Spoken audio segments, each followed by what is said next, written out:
everybody. Welcome to Roll to Talk, where we roll to talk. I'm trying to a catchphrase there, but I don't know. Maybe it doesn't quite work. Ugh. It's a working catchphrase. Yeah. I am Dice&Autism. I tell stories on the net, and I am here with my lovely co-host, Witty X Witch. Say hi, Witty. Witty. Yeah. Today we are going to be talking about, since we talked about kind of very much of like basics of like D&D and how to build a character and a little bit of role playing and everything, we're going to talk about the meat and potatoes of D&D. We are going to be talking about how to actually play the game and everything, because it's kind of important to know how to play a game, because if you don't, then it's just like, what are we doing here? Yeah, and even if you want to just operate with rule of cool, you still need to know the actual rules. You have to know what they are before you can actually break them well. Yes, exactly. That is a very good tip. You gotta know the formula and structure to like, okay, before you can like replace or like synthesize whatever. Synthesize? Yes, that. Synthesize like replacement ingredients to like make it even cooler and stuff. So yeah. Yeah. Okay. So the D&D is very I kind of want to say almost your stereotypical basic system when it comes to like role playing and everything. Well, I guess it's I don't know. It is one of the most common. I wouldn't say that the system itself is basic. Yeah. It's the most accessible, I would probably say, because my main component, I'm gonna use a spin down dice here because it's really pretty. You just use a d20 to kind of like roll with a corresponding skill or ability that's like your character's proficiency and all that stuff, and then you very much kind of like add that number, and then depending on like the DC, which is the difficulty challenge that the DM decides, kind of like either you succeed or fail. There's really no like in between for like D&D and stuff. Well, there can be with like some DM choices and everything, especially with like later games, kind of like implementing like, oh, there's like you get some of the stuff, but not all of it. That's what I've kind of noticed. Yeah. Say like whereas like Powered by the Apocalypse has failure, success, and mixed success, I would say that where like instead of a mixed success, D&D has a success and then a rip-roaring success. Oh yeah. Which is your natural 20. Oh yes, the natural 20. Okay. And then you have your failure and your failure, which is your nat 1. Yeah. The crit system is always, I always have fun with the crit system because it's like it's very much though you'll have DMs be if you roll like a nat 20 on your D20 and everything, it's very much kind of like people will assume like I can do whatever I want with it, with a skill. It's like yeah, and then you'll have like some DMs gonna be like yeah, but for a total of, which is always kind of like, Which is my pet peeve when it comes to initiative. Getting a nat 20 on initiative is almost always wasted. So I homebrew in my own games that if you get a nat 20 on initiative, you can choose where you go. Oh yeah. Ooh. So that it's not wasted. Yeah. But yeah, and nat 20s too, I feel like there's two different schools of thought for a nat 20, which is, you know, you auto succeed on whatever it is you're trying to do. And it doesn't matter if you're trying to break reality, you will succeed on that. Or you have the best possible outcome given the reality you're playing in. Oh yeah, definitely. I am more of a best possible reality or best possible scenario given the reality you live in. Oh yeah, definitely. For me, I always kind of like I treat the D20. Well, always treat the D20 with like respect and like authority and everything. Because look at these pretty dices. But I very much treat nat 20 as kind of like a respectable holy figure in a way, I guess, because it's like it's so hard. Like the chances of getting a D20 is always like really cool to get, and you just get that thrill of just like holy shit, I beat the odds of getting like the max roll. Exactly. So it's like. So like when it comes to like most like 95% of like actions and choices for like gameplay and everything, it's like yeah, totally. We'll let the nat 20 like let you auto succeed. But I think when it comes to very key moments of specific things where the DM is like, I'm going to safeguard this decision that could entirely affect the outcome for players and the entire campaign. We're gonna like be like, all right, cool, you got a 20. What else do you add to it to like keep it safe and all that? So It is kind of, if you do not have a fly speed, a nat 20 does not mean you suddenly can fly. oh yeah, no. Yeah, it's very much like the Brendan Lee Mulligan approach of like rule of cool and like nat 20s and everything, because he's very loosey goosey with the rules. He'll let you get away with a lot of shit, and but even sometimes he'll like put his foot down and be like, whoa, hey, hold up, like especially with the 7 when the girls were like getting chased on the mountains and with the horses, and one of the horses and then one of the girls was just like, hey, can I like tie the horse's hair while we're like in combat? And Brendan was like, no. Yeah. It was, oh god, that was just I hilarious. also think about the water walk in Dungeons and Drag Queens and them having to like read the card to tell them if they could walk across acid with that. Yeah. Oh god, that is so good. Yeah. Oh lordy. And But yeah, and so I mean the skills are kind of your role play pieces for the most part. Your survival checks, history, insight, persuasion, stealth. Like I mean there is some combat elements there such as acrobatics, athletics, and stealth, but primarily those are used for your role play skills. And I count survival, tracking, things like that as role play because that establishes your character. yeah. Very, very, very much so. It's very much so with that. You also use a d20 to like do like combat stuff and like with abilities and everything to see if it lands or if a target, if you like have to like roll a wisdom save or a charisma save or any saving throw in that aspects. Yeah, it's oh god. Happens to all of us. Yeah, it's very interesting to see like with a d20 of like how many choices you kind of get with like the outcomes of things and just like if whether it'll be succeed or not, and especially with like high when you get to like mid to high level campaigns, you can definitely get a feel of like the number range of like, oh yeah, this will like totally help me succeed and stuff. You start to get more comfortable with like the prediction outcomes for like your playing and with like how with like incorporating all that with the D&D. So And especially if you've had a long campaign with the same game master, you start to learn what their threshold is. yeah. Oh, definitely. Yeah. So we got skills. We got just like simple d20s. Certain like abilities and spells and everything will require other cool shaped dices like d8s, d6s, d4s. Yeah, each of the weapons is a different die. Yeah, and that's always cool. I love how like they incorporate a different die to like different weapons and everything. But there are just some weapons that I always feel like I don't feel like that it should be like that for that dice because like great swords. I feel okay. Great axes are like one of the few weapons that can use a D12, and I love a D12. I love the shape of it. I it just feels so good in the hand. It just feels so cool to roll. And when I think greatsword, I also think, hey, D12 and everything because it's a giant ass metal sword and everything. But no, it is like 2D6, and I'm like, oh.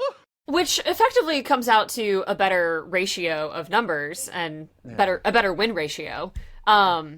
But yeah, I mean, I think the D&D weapons in particular kind of have a sort of weird categorization because you have great swords, but then there's also like, you know, there's great swords which are slightly different from Zweihanders, and there's long swords, but there's also scimitars and katanas, and it's like, okay, these are different. These are different blades. Yeah. And I've been watching a lot of videos. I don't know how these have hit my TikTok recently, but I've been watching a lot of videos about long swords versus katanas and like the pros and cons of each. Yeah. Where, you know, if you get hit with a katana, you're done. Oh yeah. But you have to get hit with it first. Oh yeah, definitely. Yeah, it's always interesting to see like from design aspects of like how they kind of like incorporate stuff like that. It's also really cool. Mm-hmm. Okay. There was I was gonna say there was a great video of someone in like full plate armor with a long sword and samurai armor with a katana, and basically the samurai character could not get through the cracks in the plate armor, So it's like, Yeah. yeah, you're hitting the armor, but you're not doing anything. Whereas the longsword it basically was just being used as a bludgeoning weapon, and it worked. Ooh, sick. Yeah. Yeah. Okay. What else? I But can't. while we're talking about weapons, action economy. Oh yes, I was gonna talk about action economy because I have a sample of a character sheet right here to keep me on track with all the stuff Heck yeah. for like D&D stuff and everything. So action economy is very much like probably the most meta optimized gaming talk you can do when it comes to D&D and everything when you have discussions of like encounters and everything because when it comes to D&D you basically have like an action and a bonus action or a reaction. Those are And the three things. your movement is separate. Yes, your movement is separate. I forget about that. Well, yeah, and this is one of my problems with the D&D action economy is because you can use your reaction to opportunity attack. So no one ever uses their movement. Oh yeah. Very much so because everyone's That's my afraid hot take. of. Everyone's afraid of that opportunity attack. Yeah. No, that's a good hot take. That's a good hot take. I don't hate opportunity attacks. I just wish there was like a defense wall for like people who are getting attacked from the opportunity of stuff to them be kind of like, hey yo, you're gonna do something to attack me? All right, cool. Let me do something to like interact with your movement to give you like a debuff or something for like your next attack or movement or something. In my own home games, this is another one of my homebrew rules. I do not allow opportunity attacks unless you have a feat that gives that to you, like Sentinel. Yeah, and Mage Slayer. So yeah. Yeah, and Sentinel has it where you can take an opportunity attack, and if you hit, their speed is 0. So I think that's a lot. I think that's a lot more interesting than you're running away and whack, and I think that makes the combat a little bit more dynamic. Yeah. Because no one's afraid. Oh yeah, definitely. And there's like spells and like features, which is also a part of like the action economy and stuff that you can use your action or bonus action or reaction to do to like make people move and do and everything. But that also depends on like the difficulty saving throw and all that stuff, and like if whether it succeeds or not. Because like, okay, I think this might be a hot take, but difficulty saving throws, I feel like needs to be reworked just a little bit and everything because like the average like if you think about difficulty saving throws it's very much kind of like average between like 15 to like 19 or so or maybe well, not always 19 maybe like 17 19 if you're lucky and stuff. Yeah, you're talking about like to break spells and get away. Yeah, to get to break spells, get away, or like get even in the effect of like a spell and stuff. I feel like maybe the DC needs to like be maybe a little bit higher or like maybe a different condition or some or a different like way to break out of it or something besides just rolling. I think a little bit different like condition or situation works. I remember I did a game one time and I think I got hit with hypnotic pattern maybe. Yeah. But it was one of the ones where I was like paralyzed. Yeah. And I was like paralyzed for 5 rounds and I was like, well, this is so fun. Yep. and just for whatever reason my dice were rolling garbage and so there really wasn't an end in sight. Versus like certain ones, other systems will utilize this where it's like, you are paralyzed for X number of rounds or you can still take a bonus action but you can't take a full action. Yeah. And I think like being afraid is one thing because then you can run away. You can at least do something. But paralyzed, I feel, is a pretty crummy status effect to have on you and then have to break and just pray your dice roll well. Yeah, I remember seeing this was kind of like a new hot topic in like D&D TikTok of watching some DMs talking about it and everything. And I was like, yeah, that's kind of why I don't really use like any paralyzing feats or restrictive movements and stuff in my games because it's like no one wants that. That always sucks. And like entangle like restricting your movement through something like entangle is a different thing because it essentially makes it difficult terrain.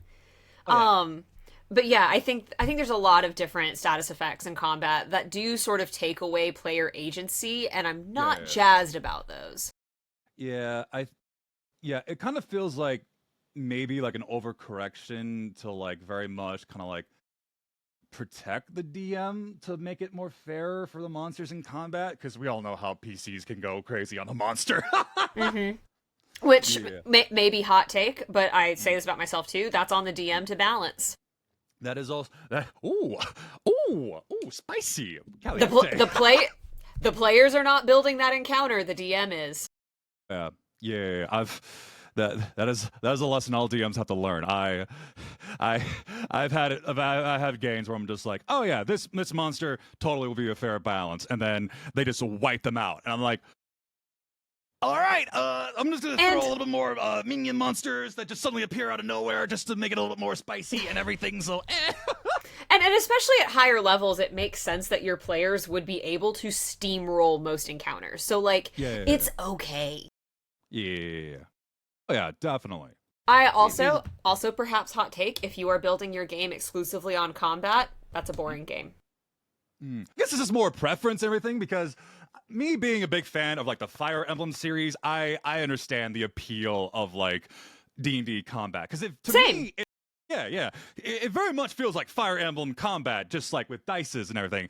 And I'm just like, yeah. And Fire Emblem like Awakening was like my first Fire Emblem game, and like Crow, my beloved. Yeah, I mean, and as I've said in the character creation, like, I usually start with my class and go from there, and a lot of that has to do with the cool stuff I can do in combat. Don't get me wrong, I love D&D combat. However, if that's all we're doing... And then just play a war game like Warhammer or something. Exactly. Yeah. Right. It's very much taking the RP out of TTRPG. Yeah, very, very much so. I've met some people who are just very into combat and stuff, and I'm just like, yeah, that's cool. I'm a big combat nerd, but I prefer most of my stuff role playing and everything. So, burger. But I will say on the flip side, I have been part of games that took basically the G out of TTRPG, and it was just role play, no dice rolls, nothing, and I was like. Why are we pretending this is D&D? Yeah. There's got to be a balance and preferences situated and all that stuff, which you can totally do in like doing a session 0 and everything, which we're going to be talking about in the future, I believe. Remember if it's like one of the future episodes? Yes, it is. I remember big brains. It's 1, 2, 3, 4, 5 episodes from now. Yeah. Awesome. Yeah.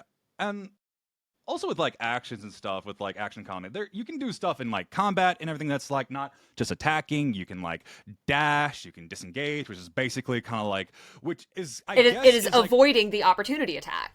Yeah, which is like, I feel like it feels like a band-aid over like over the bleeding wall right now, because it's like, hey, you got an option to like not worry about opportunity attacks, but it takes like your full action. You can't really do anything else, and there's not a lot of bonus action or reactionary skills for you to like, Which was going to be my next point, which is the bonus action is completely underutilized.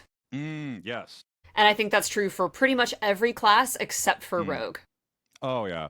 Because they're very much, because they built like rogues with bonus actions in mind very much. All of their stuff involves bonus action, like cunning action. Like you get to do the dash, disengage, like hide. Oh yeah, all of there's that. One more. Doesn't matter. Yeah. You can do all that for like a bonus action, and that's just like. And you can do an extra stab. If you're dual wielding, so you get to actually. Oh yeah, it's very much like bonus actions is like very underutilized, but I think because it's very much like not a lot of classes have that built in the mechanics. It's very much just like action. Yeah, action. I believe it was Critical Role that homebrewed that you could either do a lower level spell or a cantrip as a bonus action, and I've seen a lot of people move towards cantrips as bonus actions. Yeah. And I think that's totally fair. I do think that part of where the bonus action gets underutilized is a round of combat is only 6 seconds. Yeah, I've always kind of struggled with that being 6 seconds, because with all the crazy stuff that happens within a round, there's no way that happens in like 6 seconds unless they're like Lightning McQueen flash, like just. Exactly. So I think that kind of is part of the issue is we have this in our head, or at least developers have this in their head, that it's a 6-second round. You can't do much more than that. And I'm like, okay, just make the round longer. Yeah. Yeah. I wonder what was the science behind that everything. Well, I guess because like since a lot of the spells, especially concentration spells, are like under a minute. Well, like they're about a minute, and they're predominantly used in like combat and everything. And if they like bump up the time for like each round, then it'd just be kind of like harder to like balance that out. So, But I also don't remember a single combat I've ever had that went past 10 rounds. oh yeah, no, So no, if a round is 6 seconds and a concentration is 1 minute, that's 10 rounds. yeah, I think it would be a very interesting RP moment and combat moment to lose that concentration, or not even the concentration, but the spell's out. You're done. You've got to do something else. yeah. Because again, kind of going back to the opportunity attack, and people are scared to get hit with that. I see a lot of spellcasters just holding on to that one concentration, and then they get very limited because they can't break concentration. Yeah, very much. And that kind of like forces a lot of spellcasters to do the warcaster feats for them to be like get Yes. advantage with their concentrations and be able to do other spells and everything. And like it's a good feat, but if every spellcaster is doing that to like give themselves a better chance to like do the thing, it's probably not like balanced or like And at that point, just change the rules. That feat does feel kind of like a band-aid. yeah, very, very much so. Yeah, yeah. Ooh, we're getting some good stuff here. Yeah, exactly. But no, like, and I will say too, like, feats are my favorite thing about D&D. Like, if every time I level up, when it's like, oh, you can do ability score increases or feats, I'm like, feats every single time, baby. Yeah. Like, yeah, it is so rare that I go for an ability score improvement. definitely. So rare.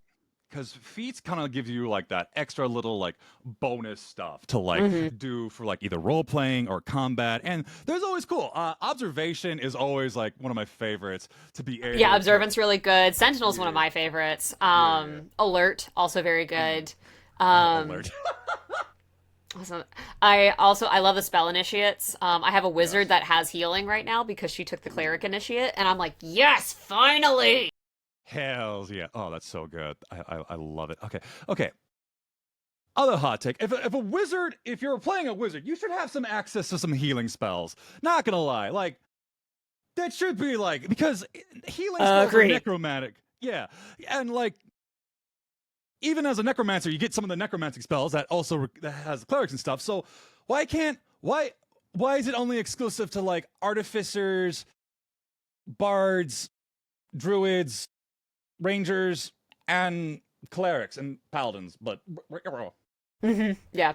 Like, and I don't need like greater restoration on my wizard. That's fine. But like just a basic cure wounds. You tell me they can throw fireball, but they can't cure a paper cut. Exactly. Make it make sense.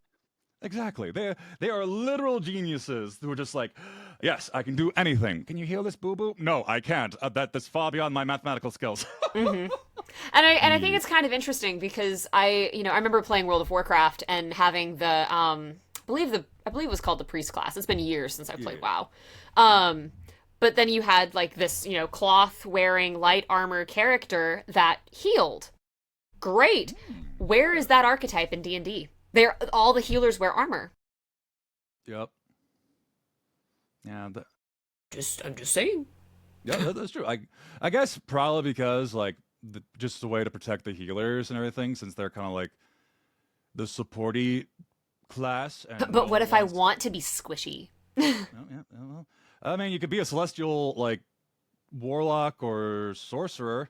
And just kind of like, and bards get some healing as well. Like, druids don't wear plate. So, there's definitely ways to do that. However, that archetype is missing. Yeah. Oh, yeah, definitely. One of my other favorite feats for D&D is Keen Mind, very much so Ooh, because Keen Mind's good. it's so good, and it's also kind of like the big middle finger to the DM. It's like my character remembers everything and knows what day and month and time it is exactly and everything. Because Caleb from like Mighty Nine was one of my favorites and everything, and the fact how he was just like being able to like look at Matt and say like I have Keen Mind. Fuck you, Matt. I will say too about Keen Mind, it makes that player the built-in hint giver. Oh, yeah, definitely. Because yeah, there's this puzzle for dummies, and we are the dummies, and we can't figure this out. But I have Keen Mind, so give me a hint, because Oh, I would just know that. oh, hell to the yeah. And I like feats of like D&D, but it always leaves me wanting a little bit more of just kind of like because it just has like the feats that will just kind of like gives like the extra little like spice for like your character to kind of give them a little more dimension and like little extra abilities for like role playing and everything. But see, when I first started out my TTRPG career, TTRPG career, oh my god, TTRPG and like hobby or whatever you want to call me. My hobbyist career. Exactly. I started out playing Pathfinder in college, first edition and everything. Same. And That is exactly how I started too. hells yeah, I was Kasatha. Yeah, yeah. I love my alien boy. He was so cool. But the thing about Pathfinder I really loved about it is that they're very much kind of like, oh, you want feats? Okay, we will give you feats, and we'll also give you feats that are specifically tied to your said class, Exactly. or your subclass, or like an upgraded version of the previous feat that you had before, and everything. And it's just like, oh yeah. I was literally about to pull up one of my character sheets right now because I was thinking about this last time I was playing her, how D&D, because of all the feats you can pick up, honestly is way crunchier than it pretends to be. Yeah. Because so this is my arcane archer. I've got fighting style, I've got second wind, I've got weapon mastery, I've got action surge, tactical mind. I've got, all the arcane archer stuff, so arcane shot with 3-4 different arrows. Weapon mastery, extra attack, tactical shift. And I'm like, how in the world am I supposed to keep up with all that in the fly? Like, and I get like 2 or 3 attacks per action.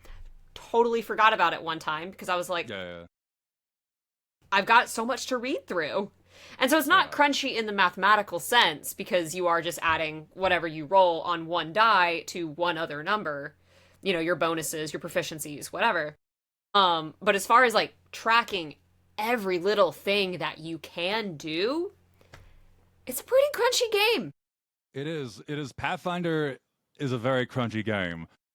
It is a very crunchy game. It also shows the fact that you can totally like balance out the combat and the role playing and be kind of like this. This is a more like equilibrium and everything. I feel like the people at Paizo, because I know like Pathfinder was kind of like a homebrew spin-off of like D&D 3.5 and everything, because I think that was like everyone's favorite edition after like 3 and everything, and after like 4 Yeah, because everyone liked 3, and then they did 4, and people didn't like it, so they went back to 3.5, and Pathfinder took what they liked and changed what they didn't. Yeah. And Paizo very much kind of like put their feet on the table and just like displaying like a cool ass cake with flames, sparklers, and like doing like Lord Farquaad, like welcome to Duloc, do do do do do. May we have some rules? Let us lay them down. And very much said like that's how you do it. And to full circle to the beginning of this video, we have some rules. Let us lay them down. Oh yeah, very, very, very much, very, very, very much. Yeah. Okay. Yeah, I haven't had a chance to play Pathfinder 2. I've skimmed the book a little bit, but I haven't had a chance to play it. But I think I really like what they've done with the action economy in Pathfinder. Oh yeah. It made a lot more sense with like with the action economy with Pathfinder 2 of just kind of like, all right, you get a pool of resources, a set pool of resources. If I remember correctly, set pool of resources of things that you want to do and everything, like put in the points to like do said thing, all that stuff. Everyone kind of like has their own share pool of points. And you get 3 actions, and that can be your movement, that can be a spell, that can be something else. Like it can be, or you can do 2 movements and 1 regular action. Like, but you get 3 things to play with in that point buy. It was what I remember. Yeah, definitely like that, and that's very cool. That's very very cool, and Mm-hmm. who knows? Maybe if like 24.5 comes out and they'll be kind of like, hey, we'll take a little bit of like Pathfinder and put it in here in our D&D world. That'd probably be a bit more interesting, but I don't know. Yeah, I'm curious where future editions go because I think a lot of people were kind of like, okay, 1 D&D, it's basically 5. So I just don't really know where they go from here Yeah, without I doing a don't major change. I don't know either because like with like I have the books for the 24 rules. I have the alternate covers because they were just really really pretty, and I was like, all right, if I'm gonna get like the new rules and everything, I better get like new books and Hmm. everything. So yeah, and reading through it, I was like, all right, cool. This is just has like a update on just like pretty much everything's the same, but you kind of got it. Well, not got it. More like they put they put the role playing aspects and mechanics of like skills and everything into the corner, and then put like they clearly have a favorite child of like the 3 pillars of D&D and everything. They put in the combat in the center and be like, "Go, my special child, be the star that you are." And I think that is reflective of them starting out as a war game. Yeah, I think that has always been true about D&D yeah, is that combat is their preferred pillar, and that's fine. And again, we'll talk about this more in our session 0 episode, yeah, about like what you want and what you need to expect from certain systems, from certain tables, et cetera, et cetera, et cetera. But I do think that is a through line between every single edition and its very early origins before the first edition was even released, is that yeah. it started as a war game and combat has been the continuous thread. Yeah, to me, it very much feels like 24 kind of like looked at 4E, and I did look at 4E because I remember Joe Cat or like Puffer Penguin talking about like 4E and his experience with it, and like how like it was like very combat focused and everything, and I was like, okay, that's kind of interesting and all that stuff. So I was just like, oh, okay, and then I feel like maybe like somebody at Wizard was like, you know what? I was a big fan of 4th edition. Let's try to like bring this back in and all that stuff. Yeah. And I've never played fourth, but I've heard a few yeah, people be like, actually, I kind of really liked 4, so. yeah. I mean, I was like, I checked out the rules and everything. There's like interesting aspects of it with like combat and like classes of like, ooh, this could be good for like current D&D. Hmm. But like the fact that there's like initiative to like people to like doing skill checks for like basic things for like role playing stuff. That was like the huh? No. I mean, I will say, so one of the things I do when I do travel in my games is I do take a role play initiative. Yeah. Um, and I don't remember if I've said this on here before or not, but basically the idea is that instead of saying, okay, do y'all want to role play, or waiting for somebody to finally say, okay, I want to do something, this is your time to shine, baby girl. This Yeah. is the moment. Oh yeah, definitely. Always love a good like travel montage scene because Hmm. that just gives everyone a chance to like yes. Yeah, and so basically, like everyone will have their initiative essentially to initiate a role play, to start role playing with another character, and also will make a roll regarding the travel itself.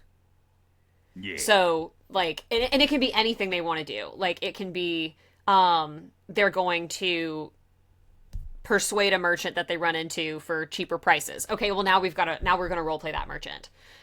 It can be survival. They're gonna hunt for food or start a fire or things like that. Or something silly if they want to roll acrobatics and cartwheel the whole way. Go nuts. That's your roll. Exactly. Let's see. What other stuff in the D&D of how to do everything? Oh yeah, defense and conditions. Those always I feel like a little underutilized and everything because like defenses you pretty much get like either resistance to types of attacks. So there's a whole bunch of like attacks types of like attack and damage in D&D. It's like fire, ice, lightning, thunder, Poison. poison, necrotic, force. which dwarves are resistant to or immune to.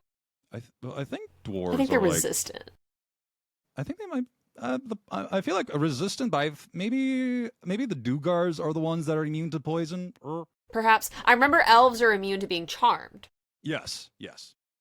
So that's and conditions pretty much kind of like either you're frightened, paralyzed, which we talked about and how we don't like that and everything, and pretty much they're not always like utilized. So I think to their best aspects. I feel like with like defense and conditions. Keep talking. I'm gonna go grab something. Okay. Yeah.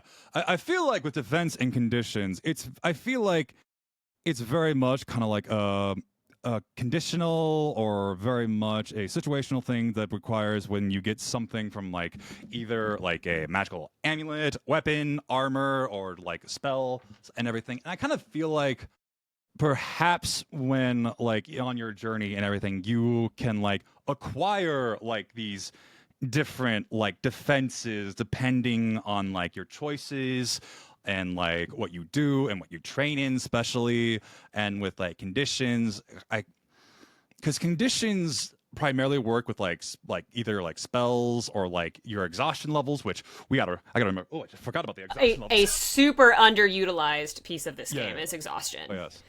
One of my absolute favorite homebrew rules I've ever heard of is that if you are out of spell slots, you can cast a spell for a level of exhaustion. Oh yeah. And I think that's really juicy. And whatever level of spell you're casting is the number of the points of exhaustion you take. So if you cast a 4th level spell, you take 4 points of exhaustion. Yeah. Oh, God, which means you could make death saving throws if you're not careful. Oh yeah, definitely. Oh God, I feel like. But one thing I was going to say about conditions, though, is, and partially why I think they get underutilized, is it's kind of hard to keep track of them unless you're really paying attention. And so a cheapo way, very, very cheap way to get this and keep it in mind, especially if you're doing a physical table. Oh, there they are. I was wondering. Okay. I love these little guys. And so, like, this is like, you're rooted or paralyzed or whatever. The red is you're on fire. The blue is you're asleep. Like, just color code them. Yeah, definitely. And I have smaller ones. I have a better... Oh, wait, I think I just saw it. Snap. Oh, yeah.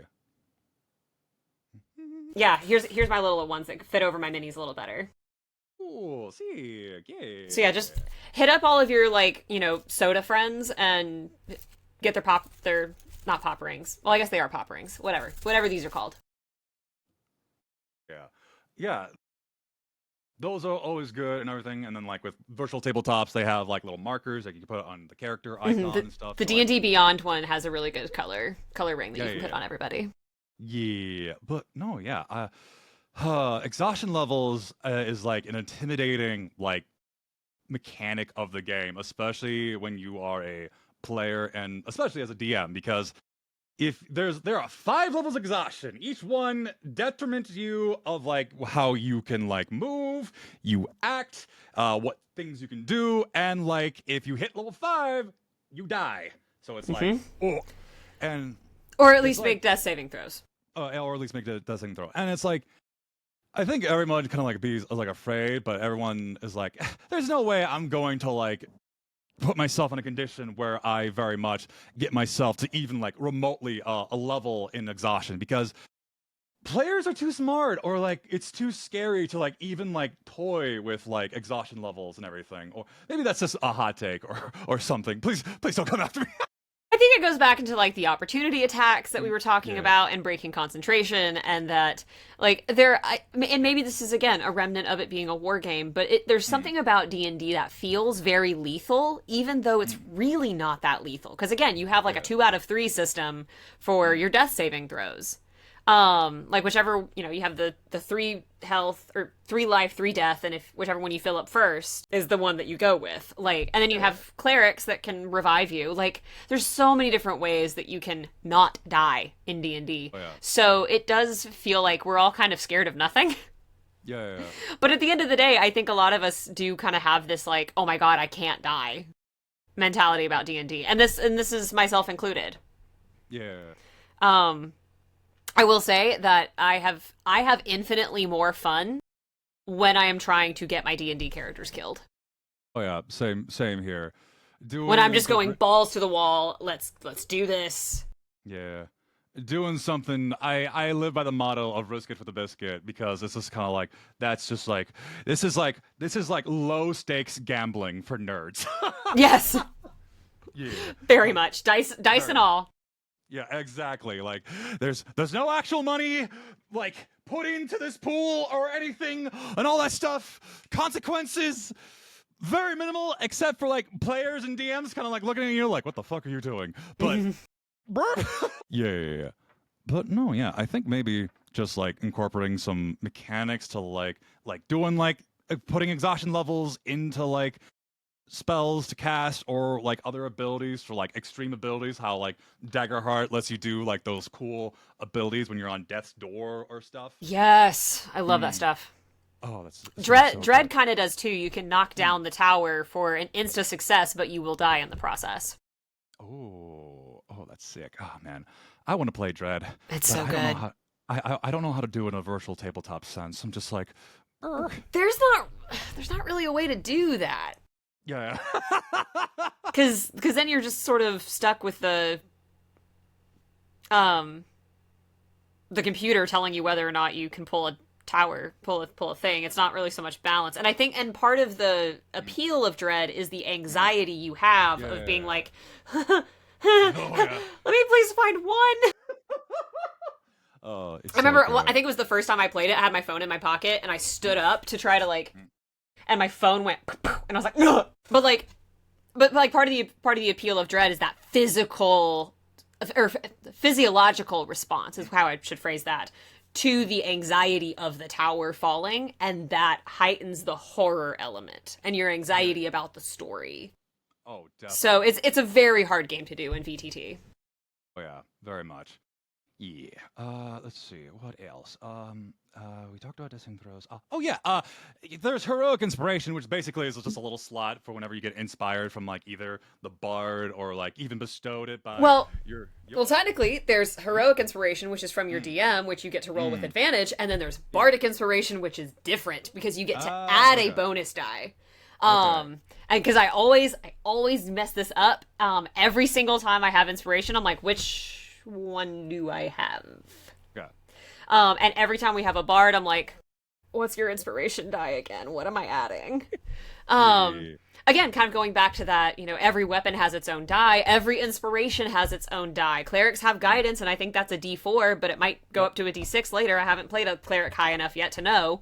Yeah. Um, but that's kind of, it's just constantly changing. And so it is, you said earlier that like D&D is one of the more accessible, and I actually would push back on that notion because you do have to keep track of so many different die as opposed to just Mm. getting your D6s that you have from Vegas or your Yahtzee box. Oh yeah. Okay. Yeah.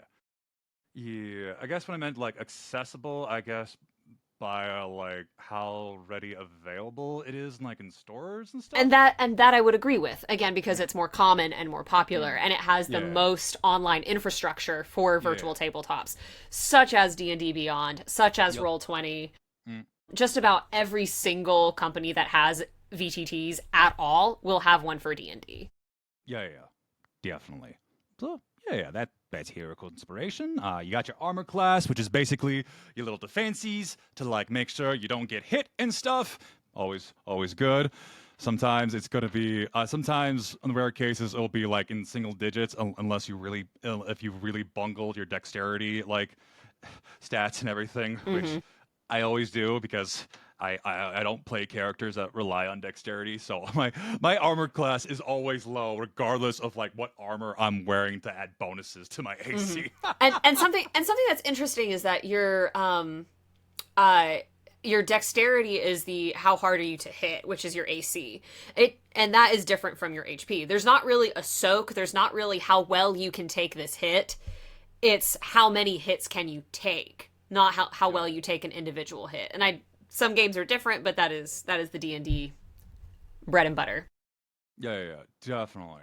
And then you got your initiative, which is basically it's only really used for like when you get into like round mode and everything. Unless you play at my tables and start traveling. or very much that. So, I yeah. I do find it's helpful in general to have like an initiative at the top of the session, just to sort of have a like, what are you doing? What are you doing? What are you doing? Mm, And you can also break that, but at the point, especially with newer players, there's always a point where they kind of just look at each other and are like, mm, anyone want to do anything? And so I think that's really yeah. helpful to have just a housekeeping initiative. Oh yeah. Yeah, definitely with like first time players and everything, kind of like have that as like the little like guardrails, bumpers for the Hmm. bowling alley and stuff to kind of be like, all right, here you go, Yeah. here's a little structure. So And you mentioned Daggerheart just a little bit ago, and having any like some kind of framework initiative was one of the things I was kind of like, I miss having this.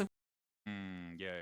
And like, not that it needs to be like a hard and fast initiative in combat, and our GM was keeping it like you like he kind of had his own initiative in his head, Mm, um, but there was something I felt was a little bit lacking gotcha. in not having Yeah, one. yeah, definitely. Yeah. Personal preference. Yeah, no, that is all good. And then you got like your stats where you just basically roll 3d6s or 4d6s and take the lowest and all that stuff, and then just like get the cool stats to go along with that. And depending on how low or high, you get either like minus ones, minus and pluses. You get minuses Minus to the three to stat. plus three. Yeah, -3 to +3. I Yes, got that's you. what I was trying to say. Yeah. I think if you get up to 20, it's plus 4 or 5. I 5. Yeah, I 5 is like the max. I know there are some crazy like people out there who like will go above the 5 Mm-hmm. and everything, which is like, how do you process that? What? Oh no. But considering you can only like the lowest you can roll for a stat is 3, Mm. it is very very unlikely you will ever get below either -3 or -4 for your Oh yeah. penalty. Yeah, definitely. Yeah, and then there is a proficiency bonus, proficiency bonus, which is basically the little like bonus that you get with like skill that you're pretty good at and Yeah, all that usually a stuff. +2, usually decided in character creation. Um, if you're a little nature freak that likes to hang out in the woods, perhaps you have survival or nature. Yeah, And maybe you forgo persuasion and insight because maybe you're not good with people. yeah. And so those would be things that you have that specific proficiency based on what you want your character to do.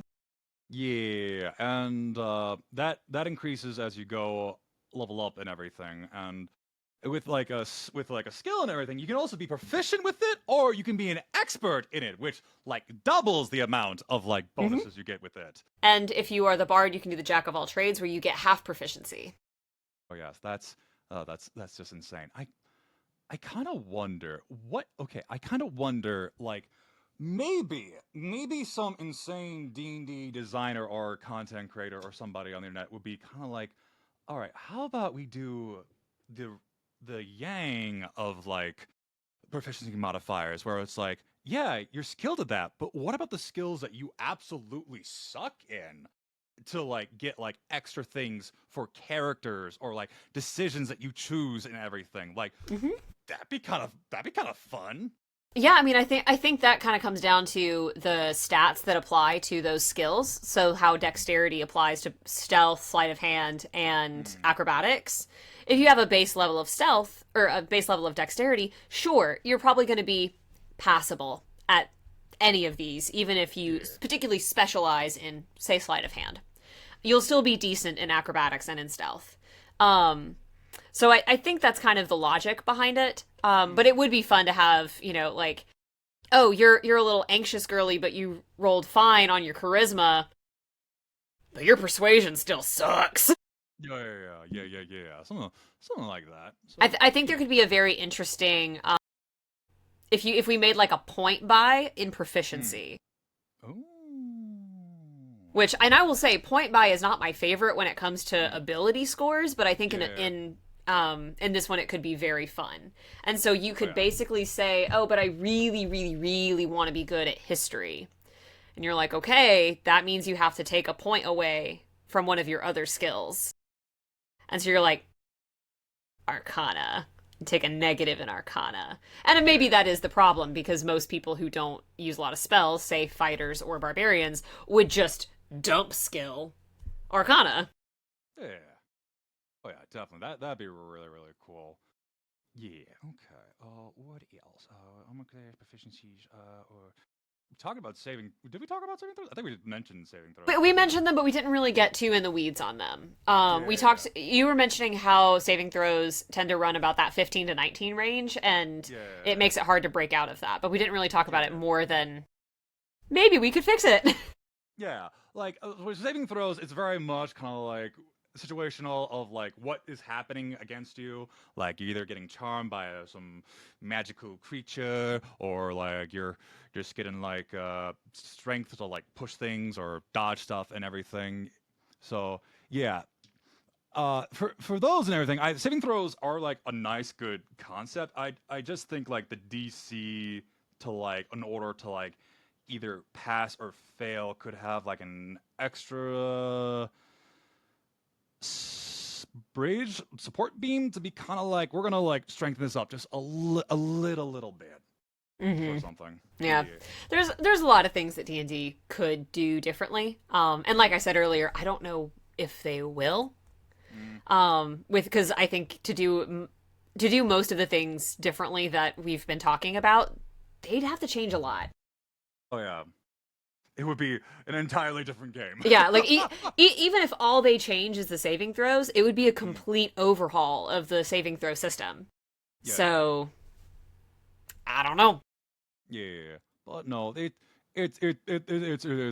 pretty cool and stuff, and like certain like skills and like feats will let you like have advantage of it, or if you're like a sneaky rogue, you can just like use evasion and just like automatically that was the succeed. one. That's the one I was trying to think of earlier. Yeah, and that, which is, I feel like that's always cool when you have like feats or skills that like incorporate with like saving throws to kind of like give that extra layer of like, hey, the little backup and stuff. So yeah.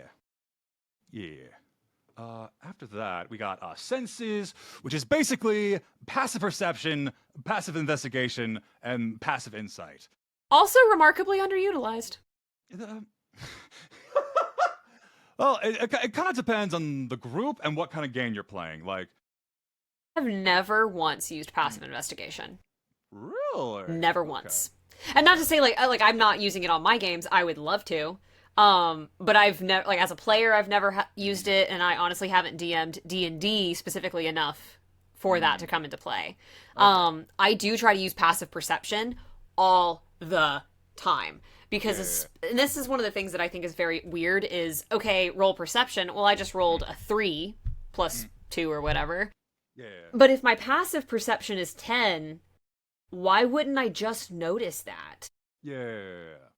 So that feels a little bit odd to me. Unless there's like a narrative roleplay reason why I'm not paying attention, you know?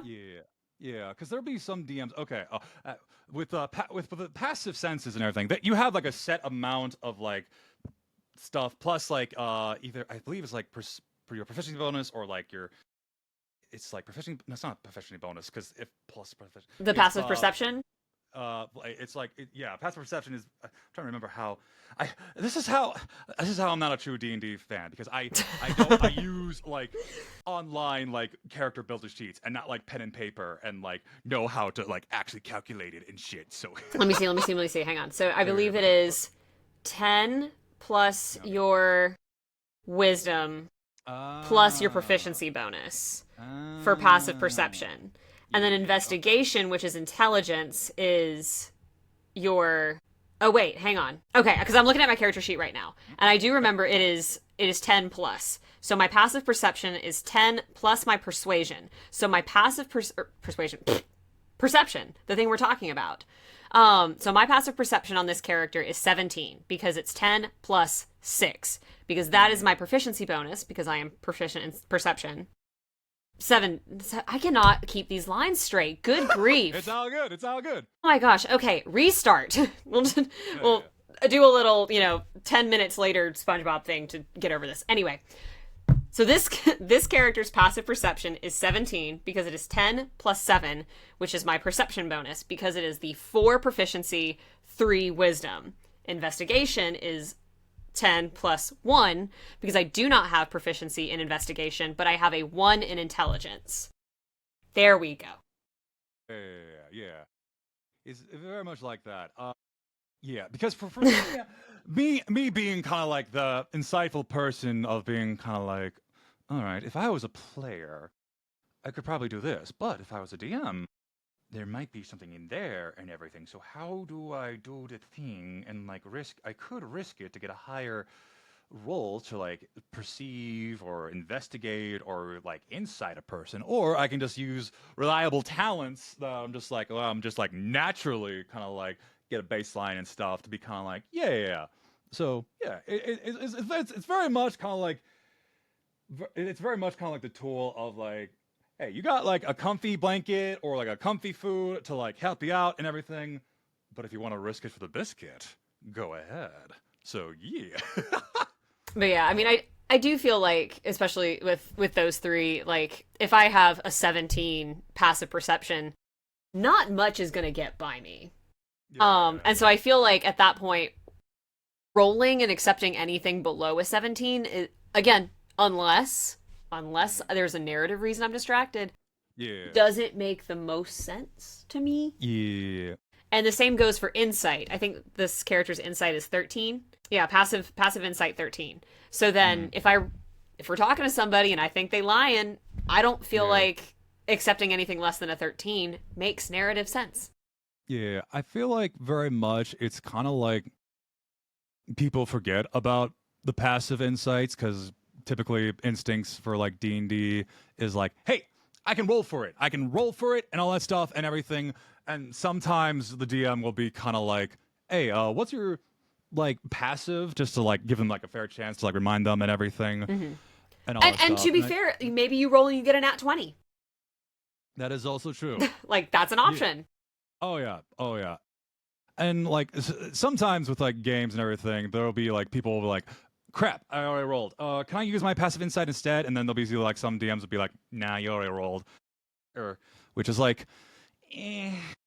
I don't like that style of DMing. Yeah, personally. I don't I get it. I get what you're trying to do of just kind of like you're like learning mistake experience. Now you know and everything. But I feel like maybe more DMs should be kind of like, or it could just be like in the rules of like DMs books in general of be like your players can either do like their passive insight choice or their rolling choice and everything. So I will say, like, if you forget that you have a passive and you're like, oh shoot, I should have used that.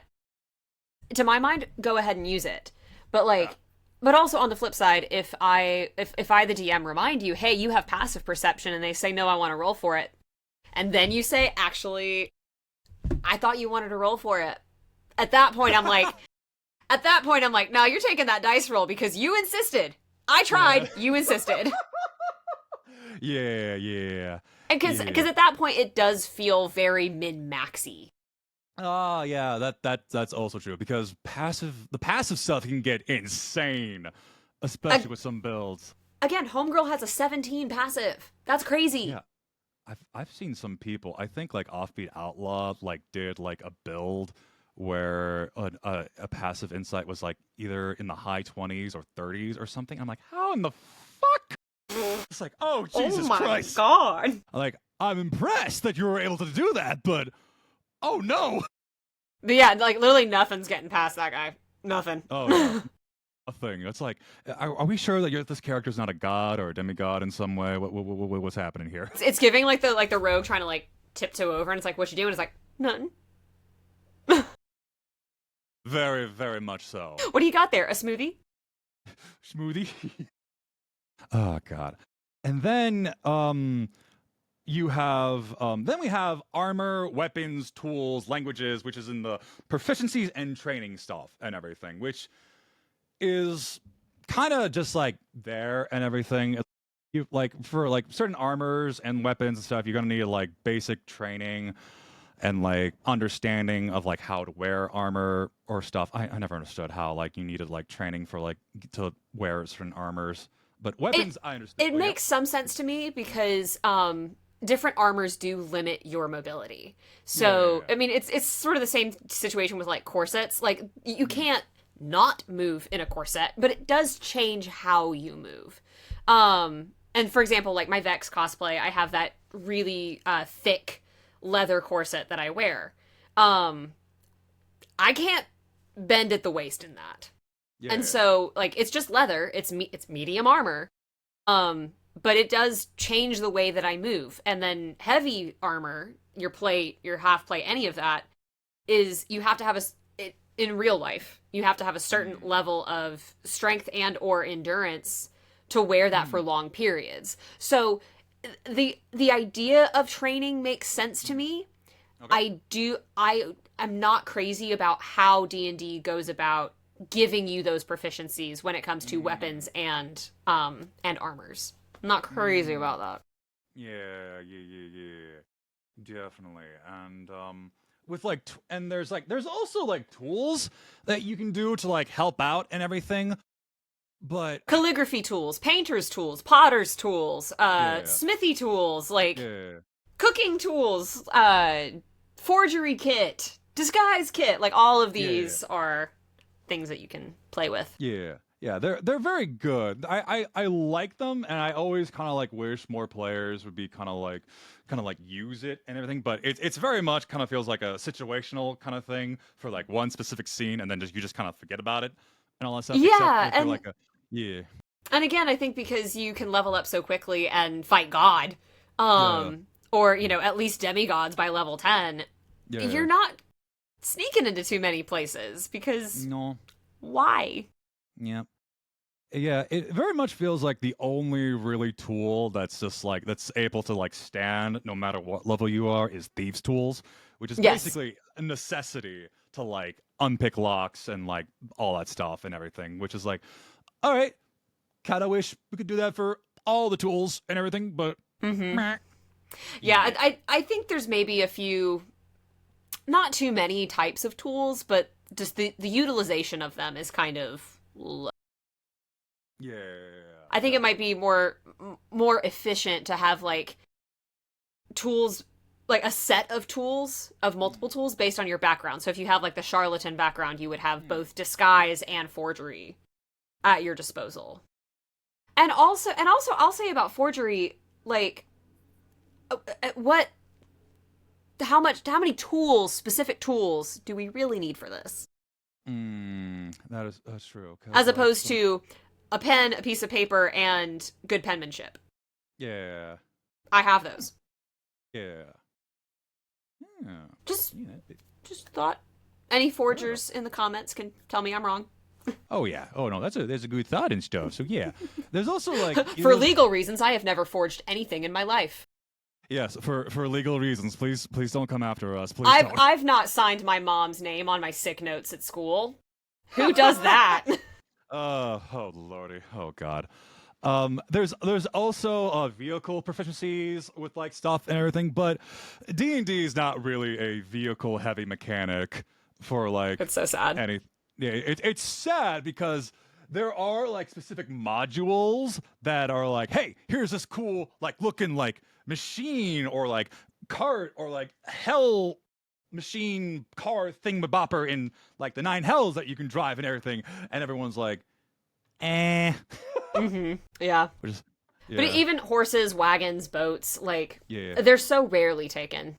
Oh yeah. Unless you are like a cavalier in the fighter class, which is all about like riding a steed and everything, then I feel like that's when the writing like proficiency for like certain objects would be more like efficient and stuff. So and I will say, even when people do take a lot of these, kind of like we were talking about with all the feats, a lot of them do get lost in the sauce because you have to scroll through so many things, and so it's not the easiest thing to just say, would my proficiency in vehicles be helpful for this?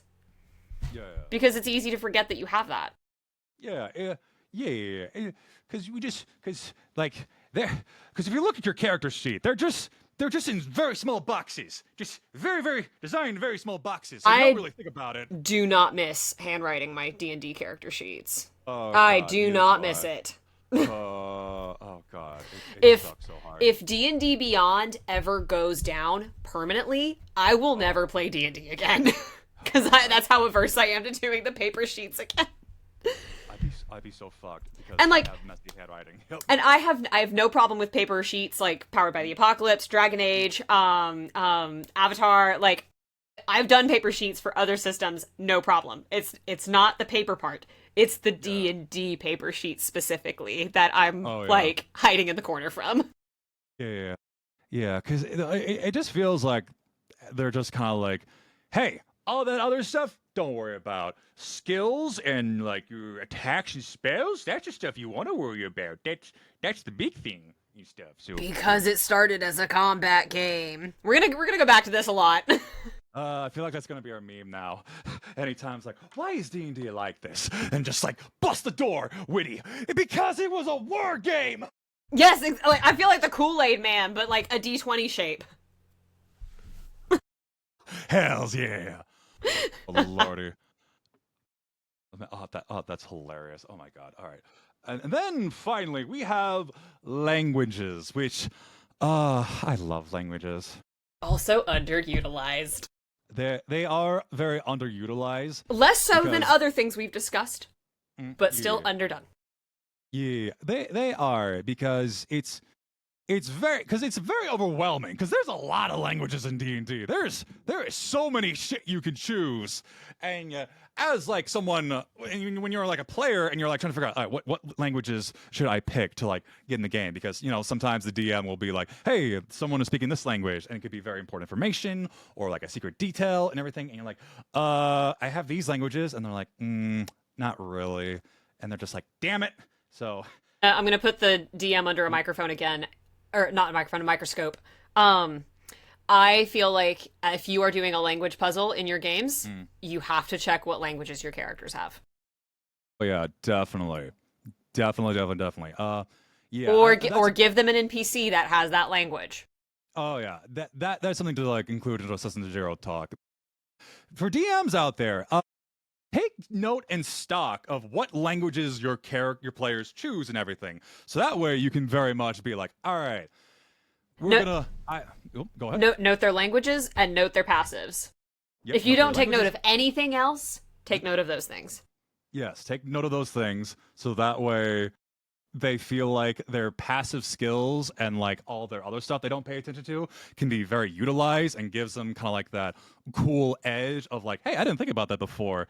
Because like I really like languages because it just kind of gives breath and life to a world like Dungeons and Dragons and stuff, especially with like Critical Role with the Zemnian accent, which is basically German and everything, which was like really cool and everything. And it was just like, oh, that's sick. And my favorite bit from that is when like Caleb would cast tongues, and he was talking to the jester, like, this is my voice, and it's like, where's your accent? I don't have an accent. What are you talking about? That was so funny. That made me laugh so much.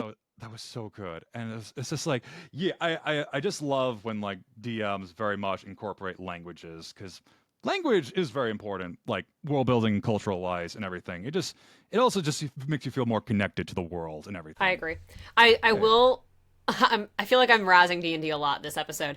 No, it's all good. But the one thing I am not crazy about with languages historically, and I do like a little bit better in the 2024 rules, is I felt like it was a little bit too easy to become a polymath very quickly. I would start out most games at level 1 with 4 languages, and I was like, how? How am I getting 4? And there was a certain point where I was like, okay, I had a frost elf at one point who grew up around dwarves instead. So I was like, okay, so she knows Common, she knows Elven, and she knows Dwarvish.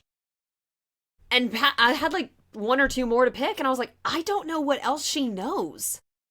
Like, why does she know more languages than those? And so I do feel like we've maybe gone a little too far with some languages, and I think it's linguist is the feat that gives you more. Yeah.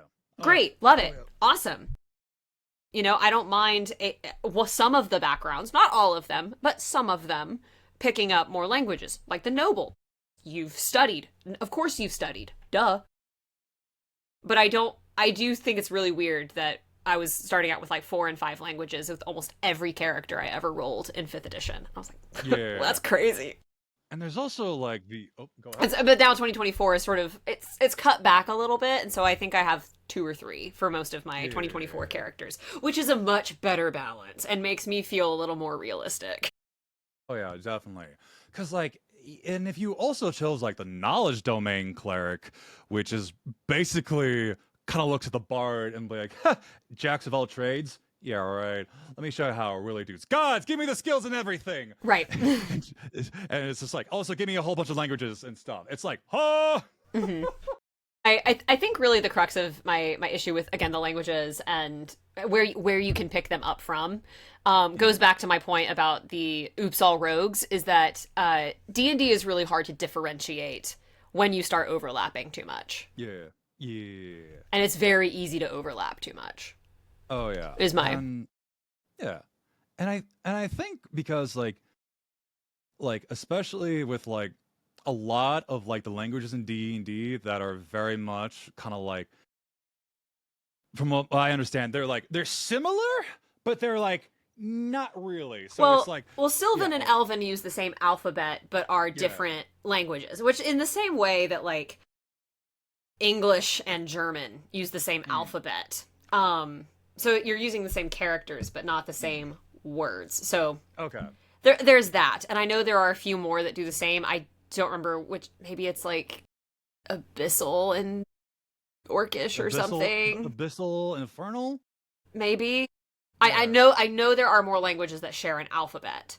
But that doesn't mean I can read all French or German or whatever that has the same or similar.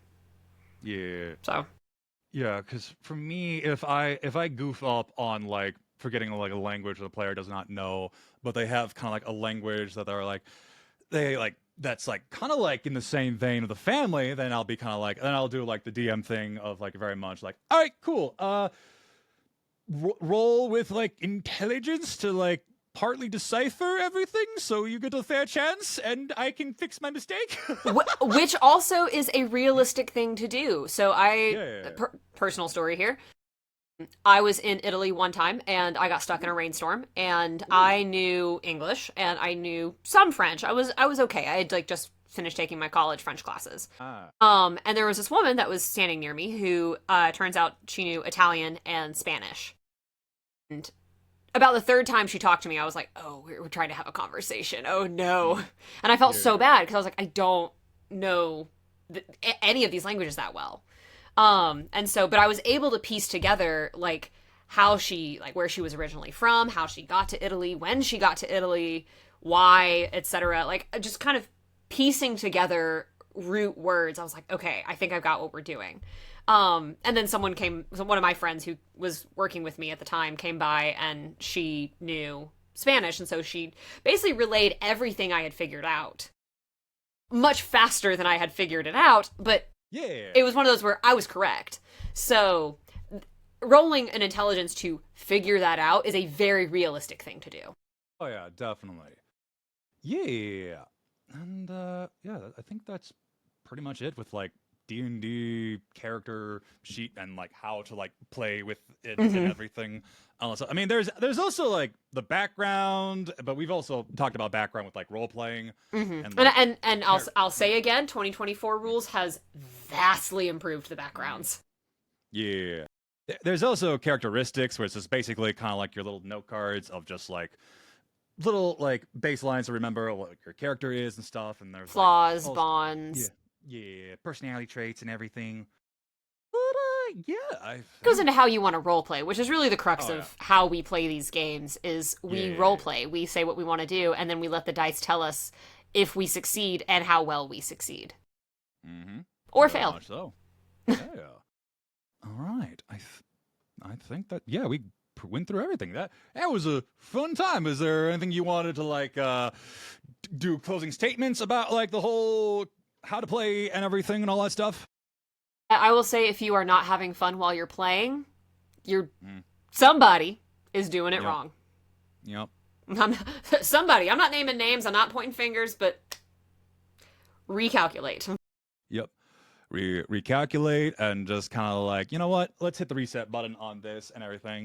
Like, and also, if we were like, as we were talking about like the whole all the mechanic stuff, like doing D&D and everything, if that doesn't like really vibe with you or anything, that's all good because there's other TTRPGs out there that's like really, really cool and they're not like, not overly complicated, but more like overcompensating complicated. I guess that's a Some, word. some. Yeah. But yeah, and also like if you don't like the D&D rules and you want to still play D&D, you can throw the rules out. Just agree with your table what those are. Yeah, very much so. Because even the most important, even the books that Wizard of the Coast put out, and people on the internet will like tend to forget that will say the most important rule is having fun. If you're not doing any of that, what are you doing? Sorry. I have to crash out with that because that's always been my pet peeve. Honestly, think the crash out was the best closer we could do. That's it Yeah. from me, folks. But yeah, thank you all for listening to Roll the Talk. I've had a lot of fun talking about this and just going on this little journey here with Witty X Witch. Which thank you for hanging out with me. By the way, you are incredible, and Absolutely. also yeah, also go check out her socials and everything, all that stuff, and all that stuff. Yeah. Because, yeah, we support the homies here. We always support the homies and all that stuff. But, yeah, I'm Dice&Autism. You guys know where to find me. My socials are everywhere, Dice&Autism and all that stuff. And, Witty, where can people find you? You can find me across the internet at WittyXWitch. If I'm on it, that's my name. Exactly. All right. So, I hope you guys are enjoying this and everything. And, we're, like, halfway through, like, the first season right I now? Are we? know, it's crazy. We are. Oh my god. Cooking right Oh along. my. Oh yeah, we got like 9 episodes like planned out for the first season, and everything, and then like when that goes up, the plan is to like very much to like expand from like other TTRPGs and like talk about that, and like also get some other people in the D&D TTRPG content community and everything because support the homies, and they're just like so many people that I would love to chat and stuff and everything, and yeah, it'd be really cool. So yeah, thank you. Yeah, thank you all so much for hanging out with us. You all have a lovely, lovely day, and please be kind to yourselves. Peace.